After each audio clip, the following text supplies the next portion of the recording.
अच्छा देखो, अभी हम ये फ्रैक्शन डिस्टिलेशन कर रहे हैं। जो ये क्रूड ऑयल हमारे पास आता है ना, क्रूड ऑयल आता हमारे पास कहाँ से?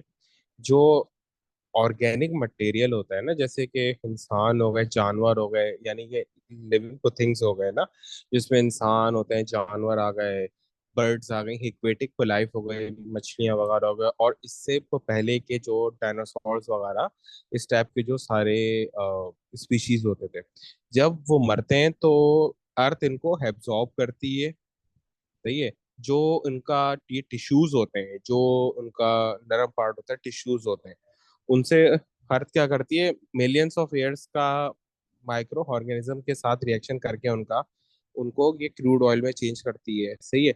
और जो स्केलेटल होता है ना, स्केलेटल स्केलेटल हो गया, और जो एनिमल्स के शेल्स होते हैं, अगर आप वो पहले की चीजें स्टडी करोगे, तो जो एनिमल्स होते थे ना, उनके शेल्स होते थे। अभी तो एनिमल्स के इतने शेल्स नहीं होते। इससे पहले जो एनिमल्स होते थे, उनके शेल्स होते थे कुछ ज्यादातर, क्योंकि पहले जो थे बहुत ही ज्यादा, तो नहीं बोलते डेंजरस, जो है वो एनिमल टाइप आपके पास डायनासोर वगैरह अभी वो होते थे, तो उनके पास एक नेचुरल कवरिंग थी। तो ऐसा ऐसा जैसे जैसे वो सब स्पीशी खत्म ये होती गई, तो उनके शेल्स भी खत्म होते गए ना, फिर वो चेंज ये हो गए। ठीक है। तो क्या है कि जो ये क्रूड ऑयल बनता है ना, हमारे ये टिश्यूज वगैरह से जब हमें अर्थ जो है वो करती है, पूरी को रिएक्शन करती है, फिर ना मिलियंस वो मिलियंस ऑफ ईयर्स तक, तो उसको ये वो क्रूड ऑयल में चेंज करती है। क्रूड ऑयल क्या होता है? क्रूड ऑयल में तमाम वो टाइप्स के हाइड्रोकार्बन्स होते हैं, पेट्रोल, केरोसिन, जो गैस हम यूज करते हैं, मीथेन जिसको बोलते हैं, डीजल हो गया, lubricant oil and so on, सब कुछ होता है। अब होता क्या है कि हम इसको इस तरीके से यूज तो कर नहीं सकते। हमें हर फ्रैक्शन को, यानी कि हर अपनी अकॉर्डिंग टू नीड, उसको हमें अलग अलग करना है, हर फ्रैक्शन को अलग अलग करना है। इसके लिए हम एक जो मतलब मेथड यूज करते हैं, उसको बोलते हैं फ्रैक्शन डिस्टिलेशन। क्या बोलते हैं? फ्रैक्शन डिस्टिलेशन बोलते हैं उसको ना।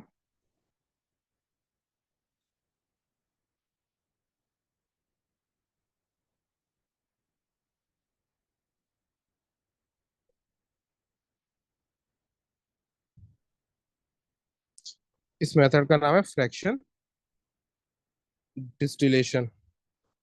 इसमें होता क्या है, on the basis of boiling point, on the basis of ये बॉइलिंग पॉइंट, हम इसके जो ये फ्रैक्शन है, जिसमें मीथेन, इथेन वगैरह हो गए, इन सबको अलग अलग करते हो जाते हैं।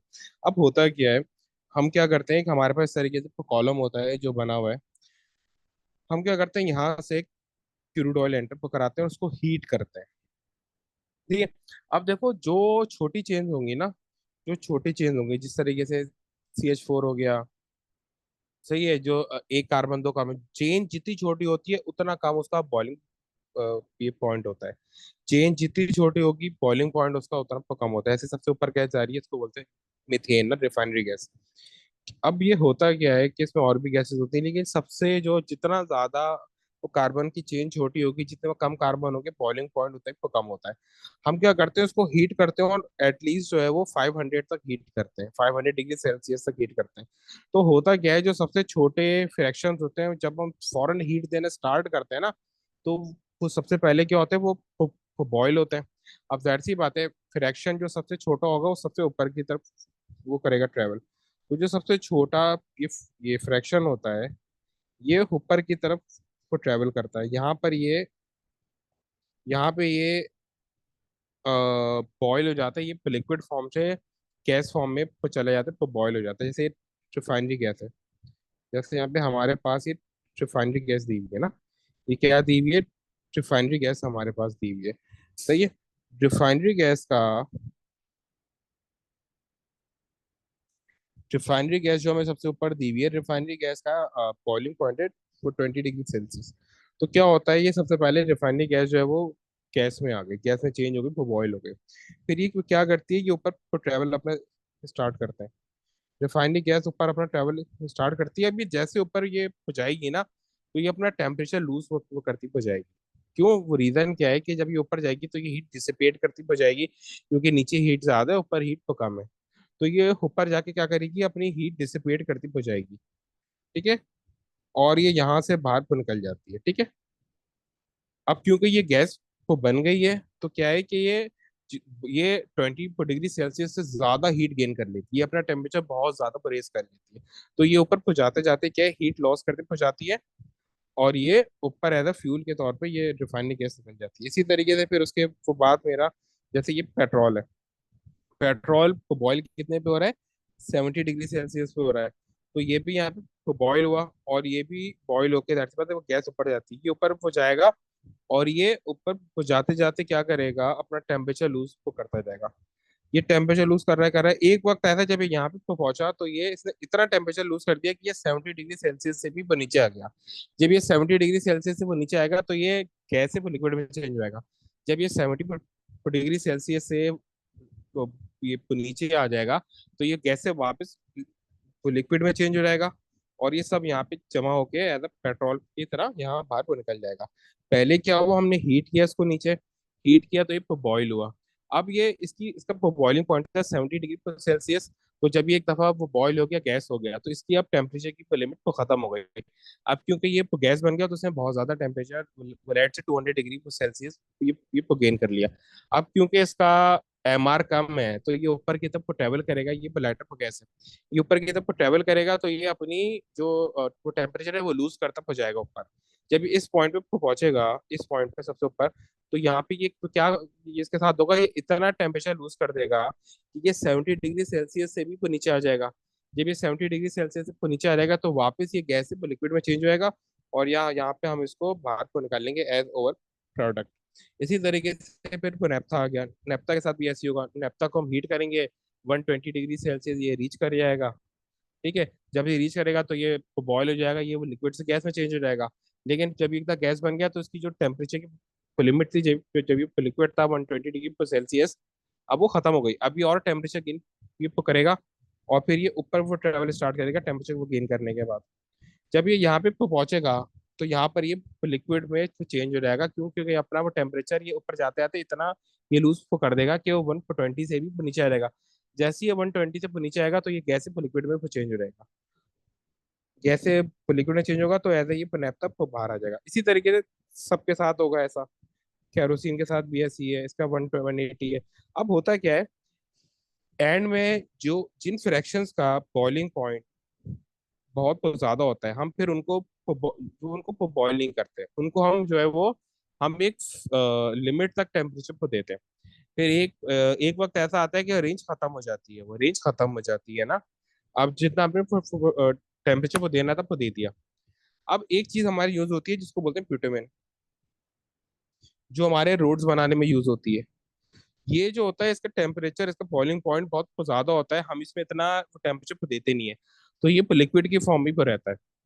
तो जो भी हमारा ऐसा चीज है, जैसे फर्ज करो मैंने टेम्परेचर दिया मैक्सिमम 350 डिग्री का, तो उससे आखिरी ये फ्यूल ऑयल आ गया। जो ये फ्यूल ऑयल हमारे यहाँ शिप्स और ये फैक्ट्रीज में यूज होता है ना, जो शिप्स और फैक्ट्रीज को फ्यूल को देता है। तो क्या हुआ, उसके वो बाद थ्री ये 50 के बाद जितने भी हैं जो कंपोनेंट है जिनका बॉइलिंग पॉइंट इससे भी बहुत ज्यादा है, तो वो जो है वो लिक्विड पर ही पर रहेंगे, क्योंकि इससे ज्यादा हम टेम्परेचर दे नहीं पा रहे हैं।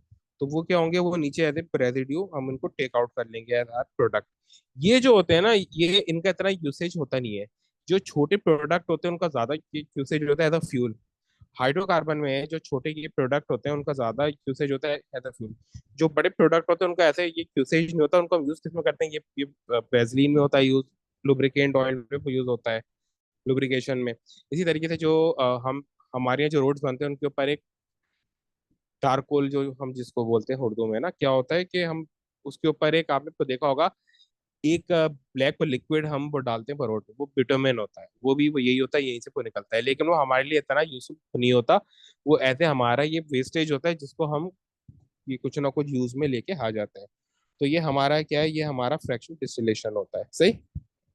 और ये हम ऑन दी बेसिस ऑफ ये बॉइलिंग पॉइंट करते हैं, सही। अब इसका एक क्वेश्चन करते हैं कि इसमें हमें ये पास्ट पेपर में कैसे आएगा, ये हमें लिखना कैसे होगा।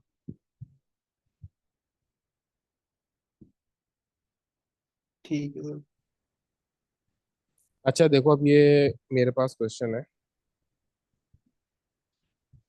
वो क्या बोल रहा है, naphtha is a fraction obtain from the petroleum, यानी क्रूड ऑयल से ऑब्टेन हो रहा है वो नेफ्था ना।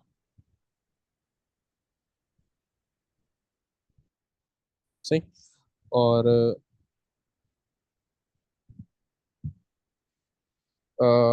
एक minute.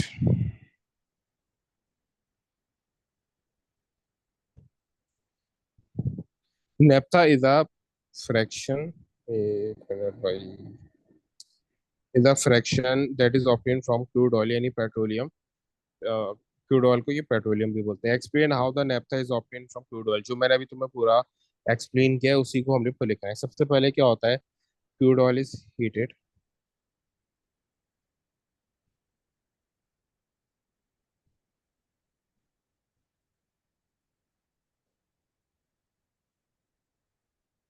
Crude oil is heated in a distillation column.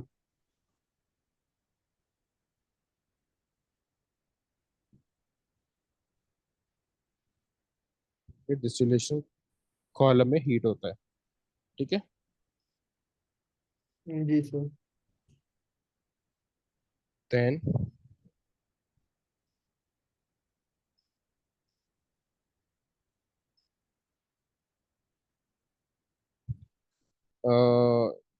heated in distillation column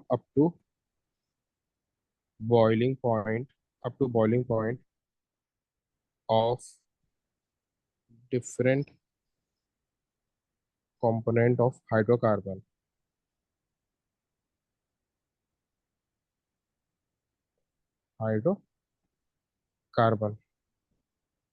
when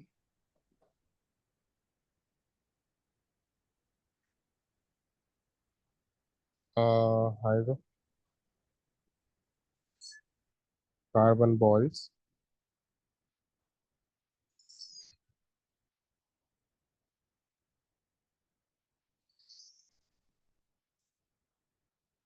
they travel upward and take out at certain column according to their boiling point। सही, इस तरीके से हम इसको टेक आउट कर लेते हैं वो पूरे को, ठीक है।